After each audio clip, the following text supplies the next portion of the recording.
Hello guys, welcome to my channel. అందరూ ఎలా ఉన్నారు? ఈరోజు స్టోరీ ఆల్రెడీ నేను పార్ట్ 1 చెప్పాను. అది కంటిన్యూ చేస్తూ పార్ట్ 2 మీతో చెప్పబోతున్నాను.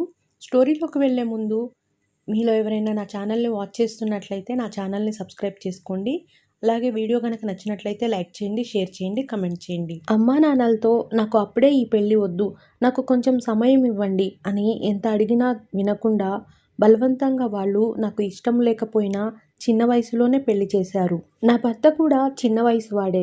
పెళ్లి అయితే అయ్యింది కానీ మొదటి రాత్రి మాత్రం మా ఇద్దరి మధ్య జరగలేదు. మొదటి రాత్రి గదిలోకి వెళ్ళిన తర్వాత ఇప్పుడే వద్దు, నాకు కొంచెం సమయం కావాలి అని నా భర్త చెప్పాడు. దాంతో నేను కూడా సరే పోనీలే, ఎలాగో నాకు కూడా కొంచెం సమయం కావాలి కదా అని అతనికి దూరంగా ఉన్నాను. అలా ఒకే రూమ్లో ఉంటూ ఒకే బెడ్ మీద పడుకుంటున్నామే కానీ మా ఇద్దరి మధ్య ఏమీ జరగడం లేదు. కొంచెం సమయం అని నెలలు గడుస్తున్నాయి. ఇక రాను రాను నాలో కూడా కోరికలు పెరుగుతున్నాయి. నేను కూడా నా కోరికలను కంట్రోల్ చేసుకోలేక అతని మీద ఒకరోజు చేయి వేశాను. కానీ అతను నాకు స్పందించలేడు. అలా చాలాసార్లు జరిగింది. ఒకవైపు చూస్తే పెళ్ళయి నెలలు గడిచిపోతుంది. కానీ ఇప్పటి వరకు మా ఇద్దరి మధ్య సంసారం అనేది సాగడం లేదు. ఇక చూసి చూసి ఈ విషయాన్ని నేను మా ఇంట్లో వాళ్ళతో చెప్పాను. మా ఇంట్లో వాళ్ళు కూడా సంసారం చేయని అబ్బాయి నీకెందుకు అనేసి మా ఇద్దరికి విడాకులు ఇప్పించారు. ఆ తర్వాత నేను తిరిగి వచ్చి మళ్ళీ అమ్మగారింట్లోనే ఉంటున్నాను. అటు తిరిగి ఇటు తిరిగి మళ్ళీ నా కథ మొదటికే వచ్చింది. ఇన్ని రోజులు మేము ముగ్గురు కూతుళ్ళం అనేసి నాకు త్వరగా చిన్న వయసులోనే పెళ్లి చేశారు. ఇప్పుడు మళ్ళీ నేను అమ్మగారింటికి తిరిగి వచ్చేటప్పటికి నేను మళ్ళీ వాళ్లకు భారంగా మారిపోయాను. దాంతో మా అమ్మ వాళ్ళు మళ్ళీ నాకు సంబంధాలు చూడడం మొదలుపెట్టారు. అప్పటికీ నేను చెప్తూనే ఉన్నాను, ఇప్పుడే వద్దు, కొంచెం సమయం తీసుకోండి. ఇప్పుడిప్పుడే విడాకులయ్యాయి, మళ్ళీ వెంటనే పెళ్ళి అంటే అంత బాగోదు, కొంచెం ఆగుదాము అని అమ్మ వాళ్ళతో చెప్పాను. కానీ నేను ఎంత చెప్పినా వాళ్ళు వినకుండా నీ తర్వాత ఇంకా ఇద్దరు ఆడపిల్లలున్నారు, వాళ్ళకు కూడా పెళ్ళిళ్ళు చేయాల్సిన బాధ్యత ఉంది కదా, నిన్ను ఎంత తొందరగా వీలైతే అంత తొందరగా అత్తగారింటికి పంపిస్తే మంచిది. వయసుకొచ్చిన ఆడపిల్లల్ని ఎక్కువ రోజులు ఇంట్లో పెట్టుకోవడం మంచిది కాదు అని అమ్మ వాళ్ళు మాట్లాడారు. ఇకపోతే విడాకులైన అమ్మాయి ఇంట్లో ఉంటే అది ఎంత భారంగా ఉంటుందో తల్లిదండ్రులకు చెప్పనవసరం లేదు. వాళ్ళ పరిస్థితిని నేను అర్థం చేసుకున్నాను. దానికి తోడు ఇరుగు పొరుగు వారి నుంచి వచ్చే మాటలు కూడా కఠినంగా ఉంటున్నాయి. ఇక నేను ఎంత చెప్పినా అమ్మా నాన్నలు వినేలాగా లేరనేసి సరే మీ ఇష్టం, మీకేదనిపిస్తే అది చెయ్యండి అని వాళ్ళతో చెప్పాను.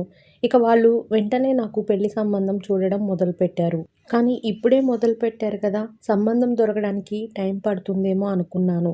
నా దరిద్రం కొద్దీ వెంటనే సంబంధం దొరికింది. అబ్బాయికి ఆస్తిపాస్తులు బాగానే ఉన్నాయి. వాళ్ళ అమ్మా నాన్నలకు కూడా అబ్బాయి ఒక్కడే కొడుకు. కాకపోతే అబ్బాయి హ్యాండిక్యాప్డ్. సంబంధం చూసిన వెంటనే అమ్మా నాన్నలతో ఈ అబ్బాయి నాకొద్దు, ఈ అబ్బాయిని నేను పెళ్లి చేసుకోలేను, నాకు నచ్చలేడు అని చెప్పాను. కానీ అమ్మా నాన్నలు వినకుండా అబ్బాయి ఒక్కడే కొడుకు, పైగా ఆస్తిపాస్తులు కూడా బాగానే ఉన్నాయి, చేసుకుంటే సుఖపడతావు, అయినా రెండో పెళ్లి అమ్మాయికి ఇలాంటి సంబంధాలు కాకుండా మంచి సంబంధాలు ఎలా వస్తాయి చెప్పు అని నన్ను కన్విన్స్ చేశారు. నాకు ఇష్టం లేదు అని ఎంత చెప్పినా కానీ అమ్మా నాన్న వినలేరు. మొదటి పెళ్లిలాగానే రెండో పెళ్లి కూడా బలవంతంగా నాకు ఇష్టం లేకుండానే చేశారు. ఒకవైపు చూస్తే ఇష్టం లేని పెళ్లి, మరోవైపు చూస్తే ఆ అబ్బాయి హ్యాండిక్యాప్డ్, ఎలా సంసారం చేయాలి చెప్పండి. అందుకే నాకు ఇష్టం లేక ఆ అబ్బాయిని తాకనివ్వలేను. మొదటి రాత్రి అనేది మాకు జరగనే లేదు. అలా ఒక 2 వారాలు గడిచిపోయాయి. 2 వారాల వరకు ఆ అబ్బాయి నా దగ్గరకు వచ్చినా కానీ నేను ఆ అబ్బాయిని తాకనివ్వడం లేను. దాంతో మళ్ళీ నా భర్త మా అమ్మా నాన్నలను పిలిపించి మీ కూతురు నన్ను సంసారం చేయనివ్వడం లేదు, పెళ్ళై 2 వారాలు అయిపోయినా కానీ ఇప్పటి వరకు తన ఒంటి మీద నా చెయ్యి కూడా వేయనివ్వడం లేదు, ఇలా అయితే ఎలా చెప్పండి అని అమ్మా నాన్నలను నిలదీశాడు. దాంతో అమ్మా నాన్న నీకు ఆల్రెడీ ఒక సంబంధం చెడిపోయింది, ఎంతో కష్టపడి మళ్ళీ సంబంధం వెతికి పెళ్లి చేశాము, మొదటి భర్త నీతో సంసారం చేయడం లేడని నువ్వు కంప్లైంట్ చేశావు, సంసారం చేయని వాడు మనకెందుకు అని నీ బాధని అర్థం చేసుకొని మళ్ళీ పెళ్లి చేశాము, ఇప్పుడు ఇతను నీతో సంసారం చేయడానికి రెడీగా ఉన్నాడు, నీకేం ప్రాబ్లం అవుతుంది సంసారం చేయడానికి అని అమ్మ నాన్న నన్ను తిట్టడం మొదలుపెట్టారు. నాకు ఇష్టం లేదమ్మా అతనితో సంసారం చేయడానికి, అతను ఎలా ఉన్నాడో చూడండి, నేను ఎలా ఉన్నానో చూడండి, అతనితో నేను ఎలా సంసారం చేయాలి అని అమ్మా నాన్నలను ప్రశ్నించాను. అదంతా మాకు తెలీదు, అతనితో నువ్వు మంచిగా ఉంటూ సంసారం చేయకపోతే మేము చచ్చిపోతాం అని అమ్మానాన్నలు నన్ను బెదిరించారు. దాంతో ఇక నాకు ఇష్టం లేకపోయినా కానీ అతనితో సంసారానికి ఒప్పుకున్నాను. అదే రోజు రాత్రి మాకు మొదటి రాత్రి ఏర్పాట్లు చేశారు. నన్ను అందంగా ముస్తాబు చేసి గదిలోకి పంపించారు. నేను వెళ్ళేసరికి అతను బెడ్ మీద కూర్చొని ఉన్నాడు. అతన్ని చూడగానే నాకు చాలా అసహ్యం అనిపిస్తుంది. ఎలా ఇతనితో నేను సంసారం చేయాలి? నేను చూస్తే ఇంత అందంగా ఉన్నాను. ఇతను చూస్తే కుంటివాడు. ఇతనితో నేను ఎలా సంసారం చేయాలి అనిపిస్తుంది మనసులో. చేయకపోతే అమ్మా నాన్న చనిపోతానంటూ బెదిరిస్తున్నారు. ఇక నాకు ఎలాగో తప్పేలాగా లేదు. చేసుకున్న కర్మకు సంసారం చెయ్యక తప్పదు కదా. అయినా ఇతను చూస్తే ఒక కుంటివాడు. ఏం చేస్తాడులే, ఏదో కళ్ళు మూసుకొని ఉంటే అయిపోతుంది. 5-10 నిమిషాల్లో పని కానిచ్చేసుకుంటాడు అనుకొని దగ్గరకు వెళ్ళి పాల గ్లాస్ అతని చేతికి ఇచ్చాను. నా చేతిలో ఉన్న గ్లాస్ తీసుకొని పక్కకు పెట్టేశాడు. ఇప్పుడు నీకు నాతో సంసారం చేయడం ఇష్టమే కదా అని అడిగాడు. ఆ ఇష్టమే అని ఇష్టం లేకపోయినా గానీ తల ఊపాను. ఇక అంతే, అతను నన్ను పడుకోమని చెప్పాడు.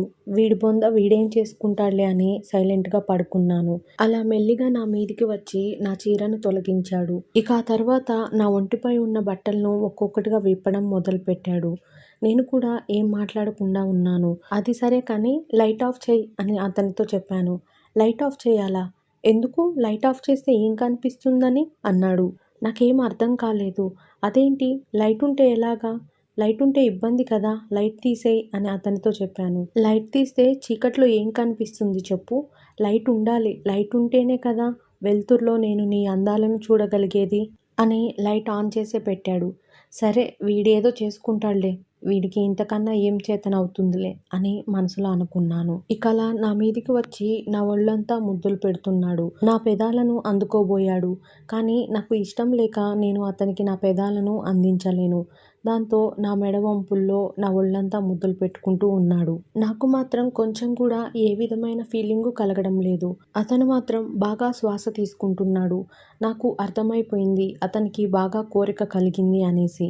ఇక దాంతో అతను నాతో చిన్నగా ఆ పని చేయడం మొదలుపెట్టాడు. నేను పెద్దగా పట్టించుకోలేను.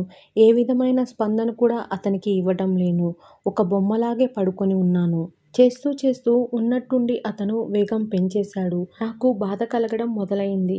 ఏ ఆపు ఆపు అని అతనితో చెప్పాను. ఆపు అని ఎంత చెప్పినా కానీ వినకుండా అతను అసలు అలాగే చేస్తూనే ఉండిపోయాడు. అలా చాలాసేపటి వరకు చేసుకుంటూనే ఉన్నాడు. అస్సలు ఆపడం లేదు. వీడు ఎప్పుడు ఆపుతాడ్రా బాబోయ్ అని నేను చూస్తూ ఉన్నాను. చాలాసేపటి తర్వాత చేసి అప్పుడు ఆపేశాడు. ఆ తర్వాత నేను లేచి గబగబా పక్కనే ఉన్న చీర అందుకొని నా ఒంటికి చుట్టుకున్నాను. ఏంటి ఇతను? నేను అనుకునేలాగా లేడే. నేను అనుకున్నది వేరు, ఇక్కడ జరుగుతుంది వేరు. ఒక కుంటివాడు కదా, ఏం చేస్తాడులే, ఏం చేతనవుతుందిలే అనుకున్నాను. కానీ వీడు మామూలుగా లేడు. నాకు చుక్కలు చూపించేశాడు. ఒక రకంగా చెప్పాలంటే నేను అసలు తట్టుకోలేకపోయాను. ఆ రోజు నుంచి రాత్రి పగలు అని తేడా లేకుండా, అలసట అనేదే లేకుండా అతనికి దొరికినప్పుడల్లా వీలైనప్పుడల్లా నాతో చేసేవాడు. నా వల్ల కావడం లేదు, వద్దు ఈ ఒక్కరోజైనా ఆపేద్దాం అని చెప్పినా కానీ వినేవాడు కాదు. గట్టిగా కొబ్బరి ముక్కలాగా ఉండే నా శరీరం రాను రాను మెత్తబడిపోతుంది. అసలే నా యథా అందాలు చాలా పెద్దగా మంచి ఆకారంతో ఉండేవి. అలాంటిది ఇప్పుడు నా యథా అందాలు కూడా రాను రాను మెత్తబడిపోతున్నాయి. అలా 2 నెలలు తిరిగేసరికి నేను ఇష్టం లేకుండానే సంసారం చేసి గర్భవతినయ్యాను. అసలే ఇష్టం లేని కాపురం, అందులోనూ మళ్ళీ ఈ గర్భం ఏంటి అని అనుకున్నాను. పోనీలే, కనీసం ఈ బిడ్డ అన్నా కలిగితే నాకు కొంచెం రెస్ట్ దొరుకుతుందేమో, నేను కొంచెం దూరంగా ఉండొచ్చేమో అనుకున్నాను. నేను గర్భవతిని అని తెలిసిన వెంటనే డాక్టర్ కొంచెం రెస్ట్ తీసుకో, ఒక 3 నెలలు ఇద్దరూ దూరంగా ఉండండి అని చెప్పారు. దాంతో మా అత్తమామలు అక్కడే ఉంటే మళ్ళీ మేము ఎక్కడ సంసారం చేస్తామో అని నన్ను మా అమ్మ వాళ్ళ ఇంటికి పంపించేశారు. అబ్బా, కనీసం ఈ వంకతోనైనా నాకు రెస్ట్ దొరికింది కదా అని నేను కూడా సంతోషంగా అమ్మ వాళ్ళ ఇంటికి వచ్చాను. నేనొచ్చిన 10 రోజులకే అతను ఒకరోజు నన్ను చూడడానికి మళ్ళీ ఇంటికి వచ్చాడు. ఇక ఆ రోజు తిరిగి వెళ్లకుండా ఆ రాత్రి మా ఇంట్లోనే ఉన్నాడు. ఇప్పుడు ఎలాగో నేను గర్భవతిని కదా, నన్ను ఏమీ చేయడానికి కుదరదు. పైగా డాక్టర్ కూడా నన్ను రెస్ట్ తీసుకోమని చెప్పింది. ఎలాగో ఏమీ చేయలే అనుకున్నాను. ఆ రాత్రి నా భర్త నాతోనే నా మంచం మీదనే పడుకున్నాడు. ఇక పడుకున్నవాడు సైలెంట్‌గా పడుకోకుండా నా ఒళ్ళంతా తడుముతున్నాడు. "ఏం చేస్తున్నావు? డాక్టర్ రెస్ట్ తీసుకోవాలని చెప్పింది కదా! నువ్వేం చేస్తున్నావు?" అని అతన్ని అడిగాను. "నువ్వు కంగారు పడకు. నేను నిన్నేం చెయ్యనులే" అని చెప్పాడు. ఏమీ చెయ్యనులే అంటూనే నన్ను బాగా ఇబ్బంది పెడుతున్నాడు. నాతో చెప్పాలంటే ఆ పని మాత్రమే చేయలేడు. కానీ మిగతా అంతా చేస్తున్నాడు. ఇక చాలు ఆపు అని ఎంత చెప్పినా వినకుండా ఆ రాత్రంతా నన్ను బాగా ఇబ్బంది పెట్టాడు. ఆ తర్వాత ఏం జరిగిందనేది నేను మళ్ళీ నెక్స్ట్ పార్ట్‌లో చెప్తాను మీకు. ఇది ఈరోజు స్టోరీ. ఈ స్టోరీ గనక నచ్చినట్లయితే లైక్ చేయండి, షేర్ చేయండి, కమెంట్ చేయండి. ఛానల్‌ని సబ్స్క్రైబ్ చేసుకోవడం మర్చిపోవద్దు. అలాగే పక్కనే ఉన్న బెల్ ఐకాన్ మీద ప్రెస్ చేస్తే నేను ఎప్పుడైనా వీడియో పోస్ట్ చేస్తే మీకు నోటిఫికేషన్స్ వస్తుంది. సో, బెల్ ఐకాన్‌ని ప్రెస్ చేయండి.